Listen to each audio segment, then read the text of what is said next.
Hammaga assalomu alaykum. Bugun sizlar bilan ovozimga e'tibor bermaysizlar. Bugun sizlar bilan VirtualBox orqali Kali Linuxni o'rnatishni ko'rib o'tamiz. Buning uchun biza kirishimizga kerak bo'lgan saytlar, ya'ni yuklab olishimiz kerak bo'lgan dasturlar VirtualBox. Bunga kirib olib, mana shu saytga kirib olamiz. Bu yerdan download bo'limiga o'tib, sizlarni nimalaringiz qanaqa bo'lsa, masalan, Windows bo'ladigan bo'lsa Windows host olishingiz mumkin.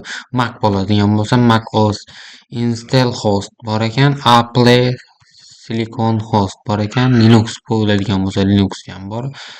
Solaria host, Solaria 11 EPS host. Buni bilmadim. Solarias degan nimani eshitmaganman. Xo'p, mayli. Bu yerda Windows hostni bosasizlar, o'zi download qilishni boshlaydi.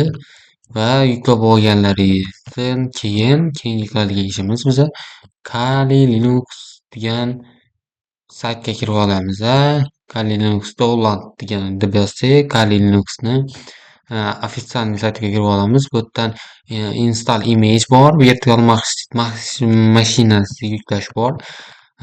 Buni bosamiz. Bu yerdan recommended deb yozib qo'yibdi. Bu ya'ni sinalgan versiyasi, bu esa nimalari ustanovka qilinmagan versiyasi bo'lishi mumkin. O'shaning uchun bizga recommended mana shu versiyasini yuklab olamiz. Buni bossangiz уже qattiq yuklashni so'rayapti. Menda yuklab save bosib yuklab olib boshlaysizlar. Yuklab bo'lganlaringizdan keyin download papkasiga o'tib olamiz va bu yerdan biz yuklab olgan faylimizni ixtisar, ya'ni zipdan ochib olamiz. Zipdan ochib olganimizdan keyin hop mana VirtualBox degan nimani install qilib olaman. Next. Va bu yerdan men roziman deganni bosamiz. Xo'p, bu yerda qaysi papkaga joylashtiray deyapti. O'zi default papkaga joylashtiradi. Xo'p, bu shart emas. Warning, network disconnected deyapti. Bu yerda yes deb bosamiz. Missing dependency yes. Add start menu. Buni bosib qo'yaman. Buni ham bosib qo'yaman. Create a desktop shortcut. Mayli buni turaversin. Mayli buni ham turaversin. Startni bosamiz va installni bosamiz. Bu yerda install qilishni boshladi.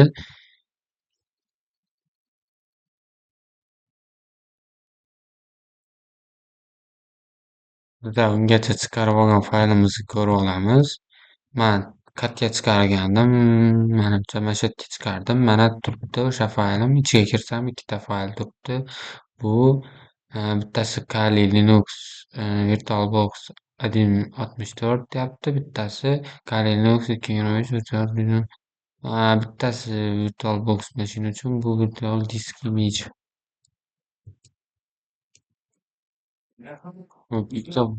Yuklab olindi. Bu yerda finishni bosamiz.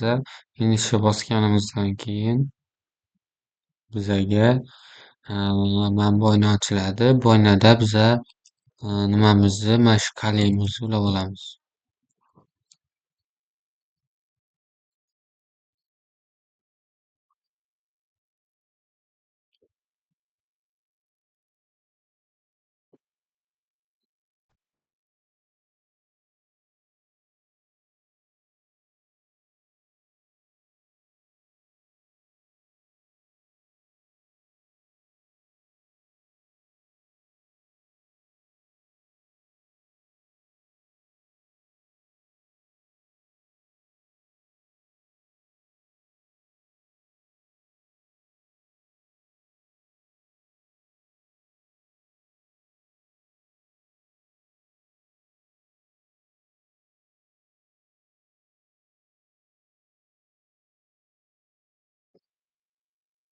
Mana ko'rayotgan bo'lsanglar,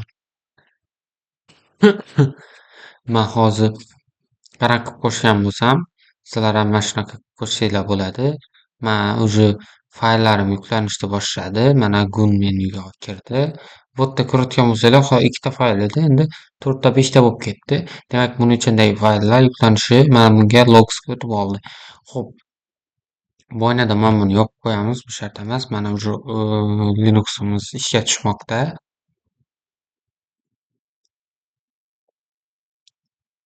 login page'ga o'tdi. Mana ko'rayotgan bo'lsanglar, bu yerda login bilan parol so'rayapti. Bizada login parolimiz bor. Bu login parolimizni qayerdan olishni hozir ko'rsatib o'taman. Mana bu Urals Windows VirtualBox Windowsga, ya'ni oynasiga o'tib olsak, pastga tushsak, mana bu oynada pastga tushsak, bu yerda yozib qo'yibdi username Kali, password Kali deb. Xo'p, buni yozib olamiz. Bu yerga Kali password Kali deb olamiz. Login qilamiz. Уже oynamiz ochildi. Faqat kichkina ko'rinishda ochiladi. Buni katta qilishni hozir ko'rsatib o'taman. Mana bu oynaga 2 marta bosamiz va pastga tushiramiz va bu yerdan keyin yana 2 marta bossak o'zi kattalashadi. Mana kalimiz ishga tushdi. Va bu yerda memory ko'radigan bo'lsak, ya'ni task manager, bu yerda biza fayllarimiz qanaqa ishlayapti, o'shalarni ko'rib borsak bo'ladi. Bu yerda wine connected. Xo'p, bu yerda oynalarimiz, bu yerda o'zimizga kerak bo'lgan mana shu fishing qiladigan nima fayllarimiz ham bor. Nima o'zining dasturlari o'rnatilgan. Bu yerda har xil dasturlar, skill map, yana comics, o'sha fayllar yuklangan. Bu yerda xohlagancha nima dasturlarni ishlatsangiz bo'ladi. Hammangizga maslahat beraman.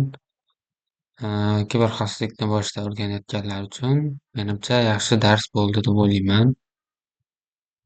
Kanalimga obuna bo'lib qo'yishni unutmanglar, iltimos.